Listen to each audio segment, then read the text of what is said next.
Inverso. Se você vir ou suspeitar que está sendo atacado mordida por mordida, sua única contra-estratégia é impedir que isso continue ou vire um fait accompli. Uma reação rápida e enérgica em geral basta para desencorajar os mordedores, que costumam recorrer a esta estratégia por fraqueza e não podem se permitir muitas batalhas.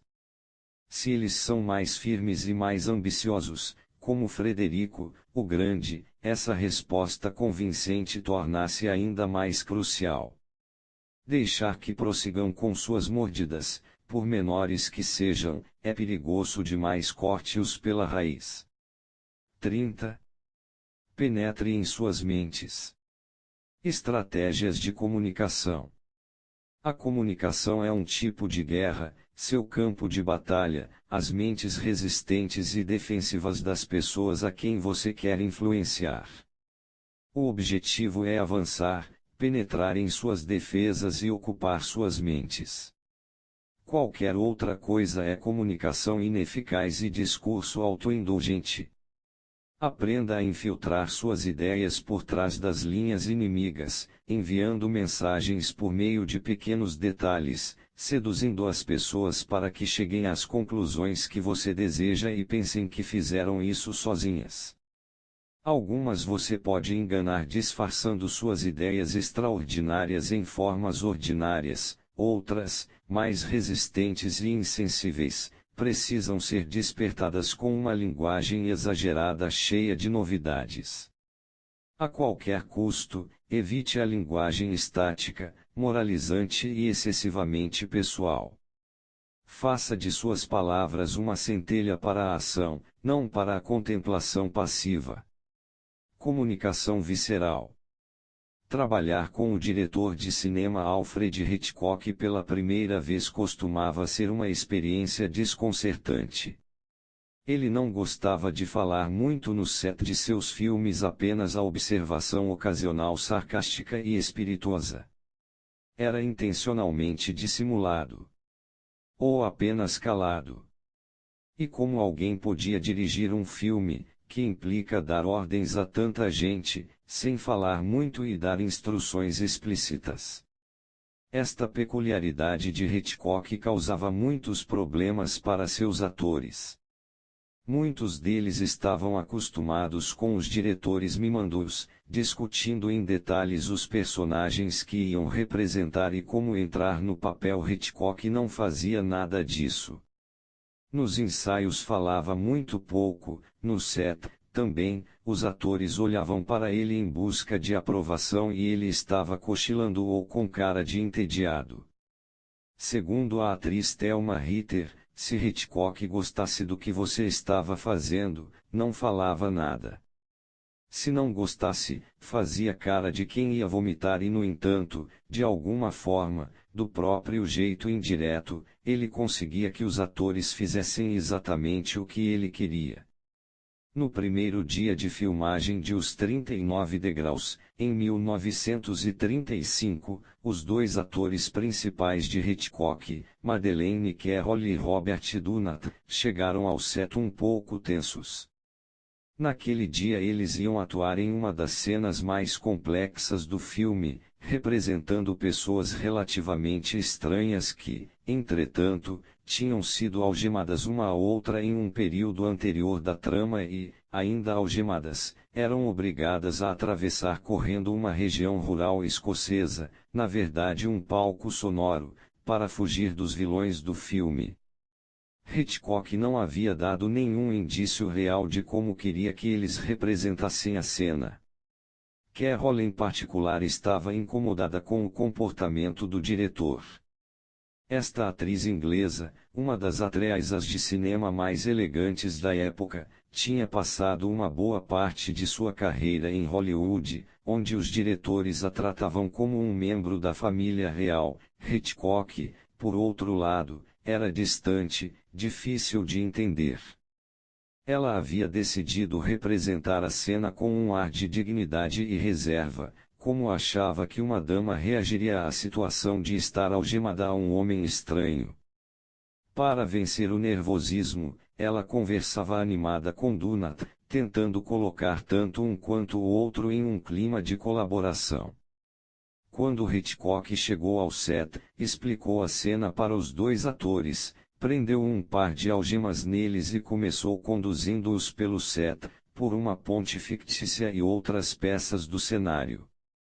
Em seguida, no meio dessa demonstração, de repente alguém o chamou para cuidar de um problema técnico. Disse que voltaria logo, eles podiam descansar um pouco. Apalpou os bolsos procurando a chave das algemas, mas não, elas deviam ter ficado em outro lugar, e lá foi ele correndo, ostensivamente à procura da chave das algemas. Horas se passaram. Donat e Carroll estavam cada vez mais frustrados e constrangidos, de repente eles tinham perdido o controle, uma sensação muito incomum para dois astros no set, enquanto até os membros mais humildes do set estavam livres para tratar de seus assuntos, os dois astros estavam algemados um ao outro. A intimidade forçada e o desconforto tornavam a conversa bem-humorada de antes impossível. Não podiam nem ir ao banheiro. Era humilhante. Hitchcock retornou de tarde e tinha encontrado a chave. A filmagem começou, mas estava sendo difícil para os atores superar a experiência daquele dia, a usual impassibilidade típica dos artistas de cinema desaparecera. Carroll tinha esquecido todas as suas ideias para representar a cena. No entanto, apesar da raiva que ela e Donat sentiam, a cena parecia fluir com inesperada naturalidade. Agora eles sabiam como era estar amarrado um ao outro, eles tinham sentido o constrangimento, então não havia necessidade de fingir. Ele vinha de dentro. 4 anos depois, Hitchcock fez Rebecca, a mulher inesquecível, com Joan Fontaine e Laurence Olivier. Fontaine, aos 21 anos, estava assumindo seu primeiro papel principal e nervosíssima com a ideia de contracenar com Olivier, que já tinha fama de ator talentoso. Outro diretor talvez tivesse acalmado suas inseguranças, mas Hitchcock, pelo visto, estava fazendo o oposto. Ele preferiu transmitir os comentários do resto do elenco e da equipe. Ninguém achava que ela estava à altura do papel, ele lhe disse, e Olivier na verdade queria sua mulher, Vivien Leigh, a seu lado. Fontaine estava assustada, sentindo-se isolada e insegura, exatamente as qualidades de seu personagem no filme. Ela nem precisava representar. E seu memorável desempenho em Rebecca, a mulher inesquecível, foi o início de uma gloriosa carreira. Quando Hitchcock fez Agonia de Amor, em 1947, a atriz principal, Ann Todd, ia aparecer em seu primeiro filme em Hollywood e estava tendo dificuldade para relaxar. Então, no silêncio do set, antes que o diretor gritasse "ação", Hitchcock lhe contava uma história bem picante que a fazia rir ou perder o fôlego, chocada. Antes de uma cena em que ela precisava ficar deitada em uma cama vestida com uma camisola elegante, Hitchcock de repente pulou em cima dela: "Relaxe." Com essas brincadeiras ficou fácil esquecer suas inibições e ser mais natural. Quando o elenco e equipe estavam cansados no set, ou quando estavam muito à vontade e conversando em vez de se concentrarem no trabalho, Hitchcock jamais gritava ou se queixava. Em vez disso, ele esmagava uma lâmpada com o punho ou jogava sua xícara de chá contra uma parede. Todos rapidamente ficavam sérios e recuperavam o foco. Nitidamente Hitchcock não acreditava em falar e dar explicações, preferindo ação em vez de palavras como meio de comunicação, e esta preferência estendia-se à forma e conteúdo de seus filmes.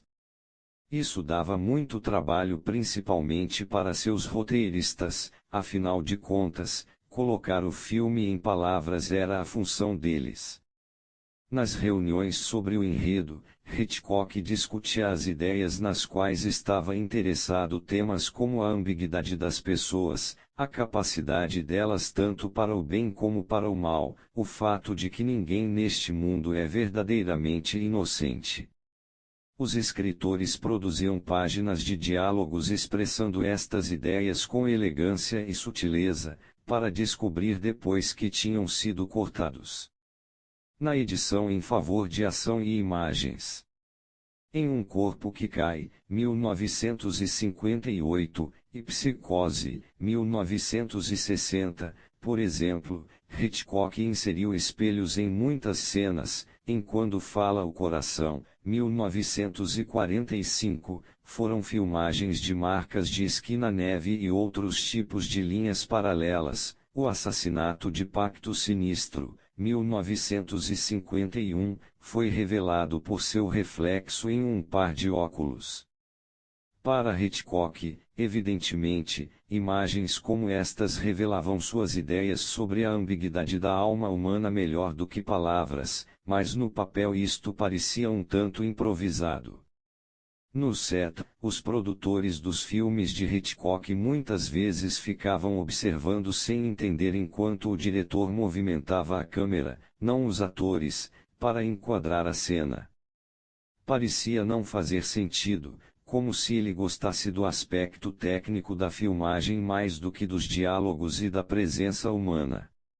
Nem os editores podiam compreender sua obsessão com sons, cores, o tamanho das cabeças dos atores dentro de um fotograma, a velocidade com que as pessoas se moviam. Ele preferia favorecer estes infindáveis detalhes visuais em vez da própria história. E então o filme era um produto final e, de repente, tudo que tinha parecido peculiar em seu método fazia sentido. As plateias muitas vezes reagiam aos filmes de Hitchcock mais profundamente do que ao trabalho de qualquer outro diretor. As imagens, o ritmo, os movimentos da câmera arrebatavam as plateias e as deixavam interessadas. Um filme de Hitchcock não era apenas visto, era vivenciado, e muito tempo depois as pessoas ainda se lembravam dele. Interpretação. Nas entrevistas, Hitchcock costumava contar uma história sobre sua infância. Lá por volta dos 6 anos, seu pai, aborrecido com alguma coisa que ele tinha feito, mandou-o para a delegacia de polícia com um bilhete. O policial de serviço leu o bilhete e trancou o pequeno Alfred em uma cela, dizendo: "Isso é o que fazemos com meninos que não sabem se comportar." Ele foi solto minutos depois, mas a experiência o marcou para sempre. Se o pai tivesse gritado com ele, como a maioria dos pais das outras crianças, ele teria ficado defensivo e rebelde. Mas deixá-lo sozinho, cercado de figuras de autoridade assustadoras, em uma cela escura, com seus cheiros estranhos, foi uma forma muito mais eficaz de comunicação. Como Hitchcock descobriu, para ensinar aos outros uma lição, para realmente modificar o comportamento das pessoas, você precisa alterar a vivência delas, mirar em suas emoções, injetar em suas mentes imagens inesquecíveis, sacudi-las. A não ser que você seja extremamente eloquente, é difícil fazer isso com palavras e expressões diretas. Existe gente demais falando conosco, tentando nos convencer disto ou daquilo. As palavras fazem parte desse barulho e ou as sintonizamos corretamente ou elas se tornam ainda mais resistentes.